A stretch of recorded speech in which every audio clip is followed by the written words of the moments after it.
साथियों, देश में लोकसभा का चुनाव का बिगुल बज चुका है। आज देश के हालात पर अगर रोशनी डालें हम, और मीडिया बंधुओं को मैं खास तौर से, क्योंकि आज प्रेस कॉन्फ्रेंस में बैठे, जो मीडिया भी देख रहा है देश भर में, लोकतंत्र खतरे में है।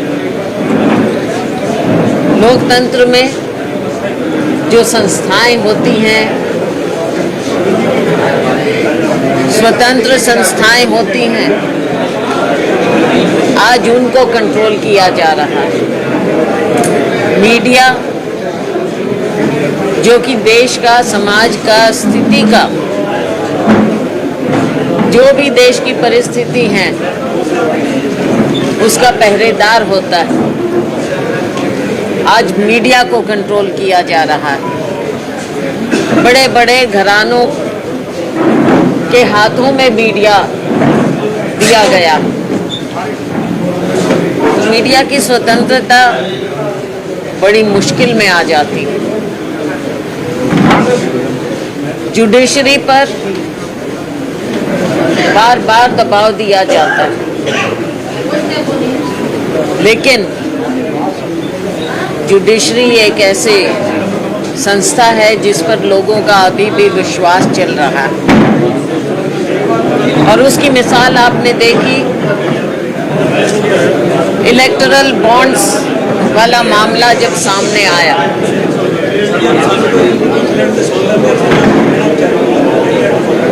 इलेक्टोरल बॉन्ड्स के माध्यम से जब सुप्रीम कोर्ट बीच में आया, हस्तक्षेप किया,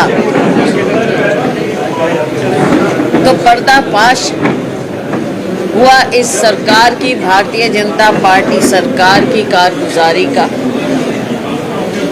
कि कैसे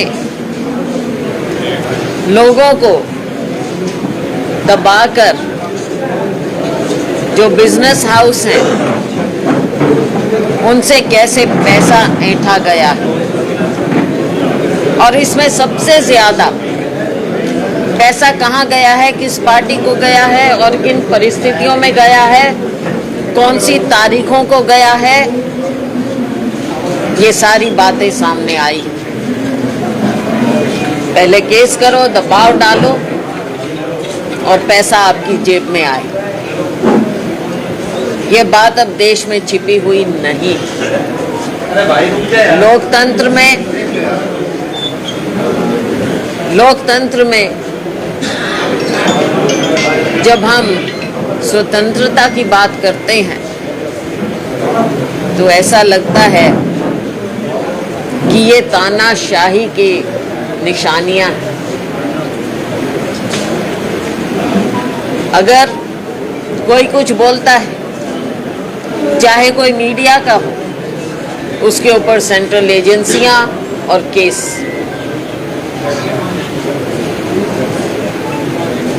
राजनीतिक प्रतिद्वंद्वी होते हैं। लोकतंत्र में हर एक की अपनी जगह होती है, विपक्ष की एक खास जगह होती है, लेकिन आप राजनीतिक रूप से अपनी इन सेंट्रल एजेंसियों का दुरुपयोग करते हैं, और बातें वो भी सामने साफ नजर आ जाती हैं। क्या कारण है कि एक और अगर दूसरी पार्टी में हो, विपक्ष में कोई हो, उसके खिलाफ सख्त कार्रवाई, और जिस दिन वो भारतीय जनता पार्टी में चले जाएं, एकदम साफ सुथरे हो जाते हैं, गंगा स्नान हो जाता है उनका, सब कुछ धुल जाता है, सारे केस खत्म हो जाते हैं। ये भी आपने बार बार देखा। आज के दिन मुद्दे बहुत हैं। कहाँ गए 15 लाख लोगों की जेब में? ना 2 करोड़ तो मीडिया के माध्यम से देखा कि 40% संपत्ति देश की 1% लोगों के हाथ में, यानी आधा हिस्सा देश की संपत्ति का आपने 1% लोगों के नाम कर दिया। ये कैसी नीति है सरकार की? सरकार की नीतियों के कारण हुआ है। 10 साल से जो लोगों की आंख में धूल झोंकी है, ये उसके कारण हुआ है। आप सोचते हैं कि चुनाव आए, ध्यान बांटे, कभी मंदिर की बात करें, कभी कुछ और बात करें, केवल विपक्ष को कोसें और लोग वोट दे दें। आज हमारा युवा रोजगार मांग रहा है। आज हर गृहिणी महंगाई से निजात मांग रही है। और केवल गृहिणी क्यों, आप बताइए कि जो भी कमाई करता है, चाहे उसका अपना छोटा मोटा रोजगार हो, चाहे वो नौकरी करता हो, चाहे मिडिल क्लास हो, और मैं समझती हूँ कि तकरीबन सब मिडिल क्लास के लोग यहाँ पर। आप मुझे बताइए कि महंगाई क्या आपको नहीं छू रही? जिसकी सैलरी फिक्स हो, जिसकी इनकम फिक्स हो और महंगाई बढ़ती जाए, घर के खर्चे, बच्चों की पढ़ाई की फीस, EMI कहाँ से भरेंगे? घर के खर्चे कहाँ से चलेंगे? तो साथियों, हमारे नेता राहुल गांधी जी ने इन सभी बातों पर ध्यान आकृष्ट करने के लिए देश में यात्रा की। 10,000 किलोमीटर, 3,500 किलोमीटर पैदल और उसके बाद 6,500 किलोमीटर बस यात्रा और पैदल लोगों के बीच में गए। हर वर्ग से उन्होंने बातचीत की। मुझे बताइए, माननीय प्रधानमंत्री जी ने किसी से कभी बातचीत की? कभी मीडिया को एड्रेस किया? कभी किसी का सवाल उन्होंने सुना? जवाब देना तो वो समझते हैं उनको जवाब किसी को देना ही नहीं। तो साथियों, समय है। आज के दिन अगर हम हरियाणा की बात करें, हरियाणा में जो मैं तो कहूँगी ड्रामा रचा गया चुनाव से फौरन पहले, क्या जरूरत पड़ी कि आप मुख्यमंत्री बदलें? व्यवस्था तो नहीं बदली, चेहरा बदला। लेकिन अब तो लोगों को लगता है कि चेहरा भी वही, व्यवस्था नहीं बदली है। क्या हासिल किया है? हासिल कुछ नहीं किया, लेकिन लोगों में असलियत सामने आ गई है। भारतीय जनता पार्टी की कमजोरी सामने आ गई है। कमजोरी जरूर लोगों को नजर आने लगी है कि क्या कारण है। पांव हिल गए थे, नींव हिल गई थी, जमीन पांव के नीचे से निकल रही थी। तो चलो लोगों के सामने एक दिखा दें कि हम बदल रहे हैं, बदलाव ला रहे हैं। क्या बदलाव आया? कोई बदलाव नहीं आया। आपस में अलायंस तोड़ने की बात हुई, वो भी एक दिखावा है। वो आपने देख लिया। ये लोग पहले से चर्चा में ये बात थी, आम जनमानस में ये चर्चा का विषय था कि चुनाव आएगा और इनका अलायंस टूटेगा। ये दिखावा भी करना है और वो सामने हो गया। ये भी दिखावा हुआ है। तो जो इतने साल भ्रष्टाचार चला, उसका जवाब कौन देगा? क्या मुख्यमंत्री का चेहरा बदलने से ये सारी बातों के सवालों के जवाब नहीं मांगेगी जनता? तो साथियों, आज ये समय है, हमें पूरा विश्वास कि हरियाणा में हम 10 की 10 सीटों पर कांग्रेस पार्टी अपना दावा ठोकेगी। मजबूती से हम दावा ठोकेंगे। मैं जानती हूँ आप सवाल पूछेंगे, तो कुछ बातें हैं तो वो मैं आपके सवालों के लिए छोड़ देती हूँ, उनके जवाब मैं फिर दूंगी। अभी भी बोल सकती हूँ, लेकिन आप लोग पूछेंगे तो मैं जवाब दूंगी आपकी बात। आपका दावा प्रभाव पड़ेगा हरियाणा में? आपका दावा कहाँ से है? नहीं, बिल्कुल प्रभाव नहीं पड़ेगा, क्योंकि सबको लगता है कि ये केवल दिखावा किया गया है। अब अलायंस टूटना, चेहरा बदलना, कुछ नहीं आया है, उसका नतीजा भी नहीं दिखेगा, क्योंकि आपने जिस तरह से किया, व्यवस्था वही है, तो क्या फर्क पड़ेगा इस चीज़ का? जो आप 10 साल में लोगों के सामने आपने बात रख दी है, अब कैसे चेहरा बदल के वो फर्क पड़ सकता है? सीएम जी आपने मन कहाँ से बनाया है? सीएम जहाँ भी जाते हैं तो सीएम से पहले एक्स सीएम का नाम इनॉग्रेशन कराता है। यही बात है, केवल चेहरा बदलने से ना व्यवस्था ना फितरत कुछ नहीं बदला है। ये केवल दिखावा है, सारा सिस्टम वही है, सिस्टम वही चलेगा। 4-6 महीने में नए मुख्यमंत्री का लोगों के नाम भी नहीं, दफ्तरों में तस्वीर भी नहीं बदली जाएंगी, तो लोगों को क्या मालूम पड़ेगा? इसलिए किया। इसका मतलब ये है कि कहीं ना कहीं भारतीय जनता पार्टी को ये लगा कि उनका मुख्यमंत्री चेहरा जो था वो फेल हो गया, इसलिए शायद इनको बदलना पड़ा। आपका दावा कहाँ से है? आपका दावा कहाँ से चुनाव लड़ेंगे आप? मैंने कोई दावा नहीं किया। नंबर 1 आपकी दिल्ली इच्छा क्या है? नंबर 1 कोई दावा नहीं किया है मैंने।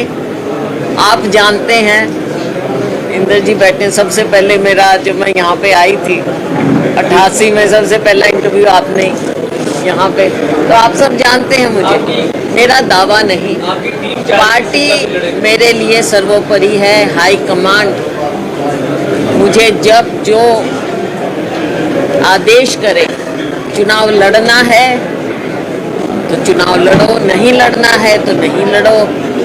कहाँ से लड़ना है हाईकमांड फैसला करे, वो अपने सर्वे कराते हैं, वो अपना फीडबैक लेते हैं। तो जो मुझे आदेश होगा हाईकमांड का वो मैं मानूंगी। ये मैंने ज़रूर जाहिर किया, आपके सामने भी किया, मीडिया के सामने किया, ऊपर भी किया, कि इस बार मेरा मन है कि मैं विधानसभा चुनाव भी लड़ूं। उससे पहले लोकसभा चुनाव है, तो हाईकमांड फैसला करे कि लोकसभा में मुझे वो लड़वाएंगे, कहाँ से लड़वाएंगे, ये वो फैसला करें। सर्वे हमने सिरसा में फिर से किए हैं मैडम। कांग्रेस जीतेगी, आम आदमी पार्टी के पास। हाँ, वो टेक्निकल बात थी। चलो 2 रैली मैडम, एक मिनट सवाल 1830 करोड़ का जो इनकम टैक्स का जो नोटिस आया है, वो इधर से खाते फ्रीज हैं सारे कांग्रेस के। ऐसी कांग्रेस के प्रत्याशी जो भी होंगे वो कैसे जीत दर्ज कर पाएंगे, कैसे चुनाव लड़ेंगे, क्या कैसे करेंगे, खर्चा कहाँ से आएगा, मतलब क्या रणनीति है आगे? ये आपकी बात बिल्कुल ठीक है। सबसे बड़ी पार्टी को इन्होंने कमज़ोर करने की जो ये कोशिश की है, लेकिन हमारे चुनाव हमेशा लोगों ने लड़े। पार्टी को दिक्कत का सामना करना पड़ रहा है, आर्थिक दिक्कत का सामना करना पड़ रहा है, इसमें कोई दो राय नहीं है।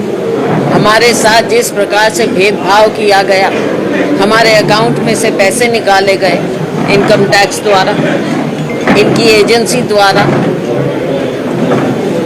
क्योंकि कोर्ट की बात पर मैं टिप्पणी नहीं करना चाहूँगी, लेकिन राजनीतिक रूप से जो हमारी पार्टी के साथ किया है, इसका जवाब लोग देंगे और हमारा चुनाव भी लोग लड़ेंगे, जनता हमारा चुनाव लड़ेगी। जो सर्वे मीडिया में अभी सिरसा में हम लोगों ने किया है, लोगों का ये मानना है अगर शैलजा सिरसा से चुनाव लड़ती है तो बीजेपी के लिए मुश्किलें बढ़नी चाहिए, सिरसा की सीट कांग्रेस की झोली में आनी चाहिए। आप देखो, बात ये है सिरसा के लोगों का आशीर्वाद भी और अपार प्रेम मेरे पिताजी को, स्वर्गीय चौधरी दलबीर सिंह जी को मिला, मुझे मिला। बेशक मैं यहाँ से चुनाव लड़ी ना लड़ी, लेकिन हमारा नाता हमेशा कायम रहा है। तो इसको मैंने कभी चुनाव के साथ जोड़कर अपने रिश्ते को नहीं देखा है, लोगों का प्यार है। इसके साथ साथ मैं ये भी कहूँगी कि अम्बाला जब मैं गई, अम्बाला में मैं एकदम नई थी। ये तो पुराना हिसार ज़िला है, अपने घर का ज़िला। वहाँ पे तो लोग मुझे इतना जानते भी नहीं थे, नाम सुना होगा लेकिन व्यक्तिगत रूप से कुछ ही लोग जानते थे आम। लेकिन वहाँ के लोगों ने भी मुझे अपार प्रेम दिया, आशीर्वाद दिया। 2 बार मैं यहाँ से सांसद बनी, 2 बार मैं अम्बाला से सांसद बनी। तो मैं तो शुक्रगुजार हूँ लोगों की भी, अपने नेतृत्व की भी और भगवान की भी, कि मुझे इतना प्यार मिला है। लेकिन फैसला मेरी हाई कमांड करेगी। मैडम एक सवाल ये बताइए, जिस तरह से आम आदमी पार्टी या कांग्रेस के जो एमपी है उनकी शॉपिंग हो रही है, और रवनीत बिट्टू जो लुधियाना से एमपी हैं कांग्रेस की सीटिंग, उन्होंने ये कहा कि इन चुनावों के बाद दिल्ली की और पंजाब की सरकार गिर जाएगी। मतलब इस तरह की व्यवस्था में कांग्रेस किस तरह से लड़ेगी? देखो, ये हमने पहली बार नहीं देखा, कई बार तो इतिहास में कांग्रेस पार्टी का स्प्लिट हुआ। इंदिरा जी अकेली खड़ी रह गई थी, अकेली खड़ी थी। उस समय मेरे पिताजी स्वर्गीय चौधरी दलबीर सिंह जी हरियाणा के पीसीसी अध्यक्ष बनाए गए थे, क्योंकि पार्टी सारी चली गई थी, हमारा दफ्तर भी चला गया था। तो हमने तो ऐसा समय देखा है। तो लोगों का आना जाना ऐसे समय में, चुनाव के समय में रहता है, अमूमन रहता है। मुझे नहीं लगता कि हमारी पार्टी ने कभी इससे कमजोरी पाई है, या लोगों की नज़रों में कभी पार्टी में ऐसा कुछ उसको अढंग से देखा गया। हमारी ताकत हमारी विचारधारा है, हमारी ताकत हमारा नेतृत्व है, और हमारी ताकत लोग हैं। तो इन चीज़ों को मैं नहीं समझती। मैं समझती हूँ कि ये चुनौती जो होती हैं, इन चुनौतियों से उभरना भी हम जानते हैं। लेकिन पिछली बार प्रियंका गांधी ने कहा था कि पिछले चुनाव में 2019 में मेरा भाई अकेला लड़ा है, तो क्या कांग्रेस एकजुट है, एकजुट होकर लड़ेगी? देखिए, कांग्रेस पार्टी इतनी बड़ी पार्टी है, हो सकता है कि मेरे से नवीन जी विचार किसी बात में अलग हो सकता है वीरबान जी का अलग हो, लेकिन जब चुनाव आता है, चुनाव में आप बहुत कम देखेंगे कि चुनाव, हाँ ठीक है, ये रूसना मनाना ये भी एक हिस्सा होता है, लेकिन चुनाव हमेशा पार्टी एकमुश्त होकर लड़ती है और लड़ेगी। मैडम, एक चीज़ और मैं पूछना चाहूँगा, अगर हरियाणा में फिलहाल अगर एक मंच में जाए तो प्रभावी पड़ सकते हैं। कांग्रेस पार्टी एक है और कांग्रेस पार्टी बीजेपी पर हारी है, इसमें कोई शक नहीं रहना चाहिए। बाकी आपने गुटों की बात की है, अब उसको चाहे गुट कहेंगे या सबका अपना अपना आप समझेंगे कि इन्फ्लुएंस होता है, तो ये सब बातें हैं, सब अपने अपने हिसाब से करते हैं काम।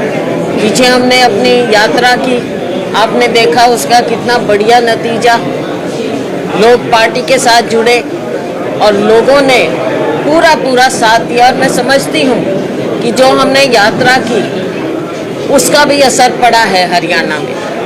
जिस तरह से लोग 5-5, 6-6 घंटा कड़ाके की ठंड में रात के 11-11 बजे, 12-12 बजे तक हमें खड़े मिले, तो ये पार्टी के प्रति तो उनका लगाव था। तो पार्टी मजबूत हुई है, आगे मजबूती से ये चुनाव लड़ा जाए।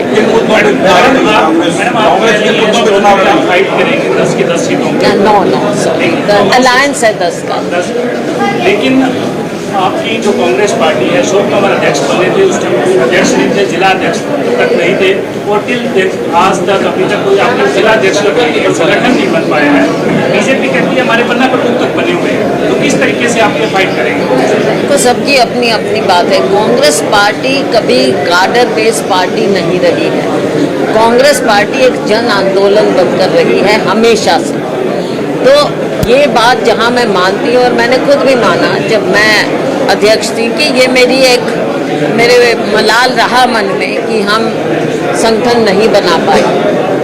और मैं समझती हूँ कि हमारे साथी जो ज़मीन पर काम करते हैं, ये उनका हक भी होता है, उनकी पहचान होती है, और पार्टी में मजबूती आती है, इसमें कोई दो राय नहीं है। मैं नहीं कहूँगी कि कोई फर्क, लेकिन हमारी मजबूती हमारा वर्कर है, और जनता में हमारा संदेश है, हमारे नेतृत्व का संदेश, हमारी विचारधारा। तो हमारे सभी लोग ज़मीन पर काम करते हैं, वो ओहदे के मोहताज नहीं हैं। ज़मीन पर सब लोग कांग्रेस पार्टी का काम करेंगे। संगठन होता वो एक अलग बात थी, बिल्कुल, लेकिन उसके बिना भी हमारे लोगों में कोई कमी नहीं है, कमजोरी नहीं। बड़ी जीत का दावा कर रहे हैं आपकी पार्टी के लिए देखो, चुनाव में जो भी चुनाव में उतरता है वो जीतने के लिए ही उतरता है, मैं ये समझती हूँ। लेकिन चुनाव तो जनता जिताती, चुनाव पार्टी के लोगों का मन, तो अब लोगों का मन क्या है, यहाँ की जनता, मुझे नहीं लगता कि भारतीय जनता पार्टी की तरफ है। और कैंडिडेट के बारे में मैंने आज तक भी कभी अपने ओपोनेंट के बारे में कभी मैंने व्यक्तिगत टिप्पणी नहीं की है और ना मैं करूँगी।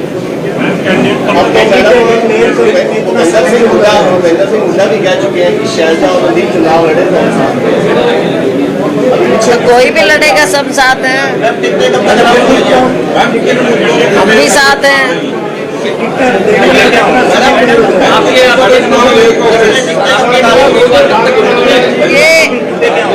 ये हमारी स्क्रीनिंग कमेटी, एक प्रक्रिया है हमारी। पहले स्क्रीनिंग कमेटी बैठती है, वो बैठ रही है, कई बार बैठ चुके, अभी फिर है 1-2 दिन में मीटिंग, और उसके बाद हमारी केंद्रीय चुनाव समिति है, वहाँ पर जाएगा मामला। हमें उम्मीद है कि अगले चंद दिनों में मामला होना चाहिए। ठीक,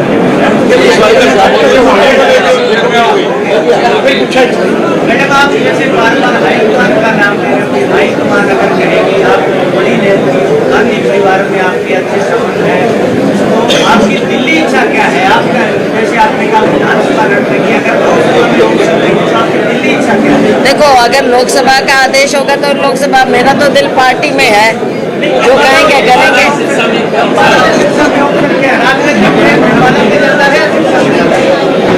देखो, ये तो जब आप किसी माँ बाप से बच्चे के बारे में पूछते हो कि कौन सा बच्चा ज्यादा प्यारा है, ऐसा तो होता नहीं। बाकी देखो, थोड़े दिन में आपको पता चल जाएगा कि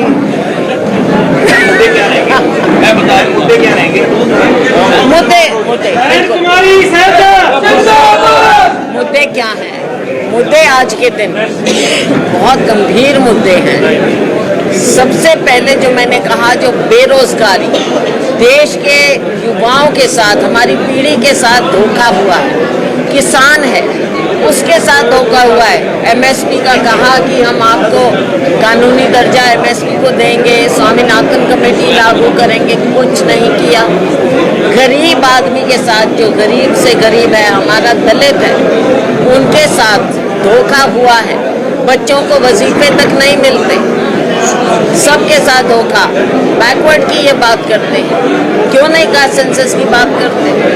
आपने बैकवर्ड को क्या दिया है? क्रीमी लेयर आप बीच में ले आए, तो बैकवर्ड के साथ भी आपने इंसाफ नहीं किया है। मिडिल क्लास के साथ वो बताइए। कानून व्यवस्था की आज धज्जियां उड़ रही हैं, उसके बारे में बोलिए। स्थानीय मुद्दे हैं, छोटे छोटे मुद्दे।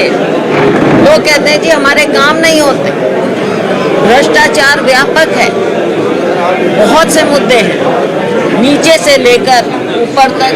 अभी आपने सबसे बड़ा घोटाला देखा इलेक्ट्रल बॉन्ड्स का। मुझे नहीं लगता कि किसी लोकतंत्र में इतना बड़ा स्कैम इलेक्ट्रल बॉन्ड्स जैसा हुआ होगा किसी देश में, किसी लोकतंत्र। मुद्दे बहुत हैं, महंगाई मैंने कहा, बातें हैं, मुद्दों को जो लोगों को छूती है, उनकी जिंदगी को तबाह कर रही हैं, ये सब मुद्दे हम लेकर लोगों के बीच में जाएं। आखिरी सवाल है, सिरसा के जो कार्यकर्ता है वो आपको बात सुनने के लिए यहाँ बैठे हैं, आप आज आए तो याद रखिए जाओगे कि सिरसा के चुनाव लड़ेंगे। मैं कौन होती हूँ अनाउंस करने वाली? और जैसा मैंने कहा, लोगों का प्यार बहुत मिला है।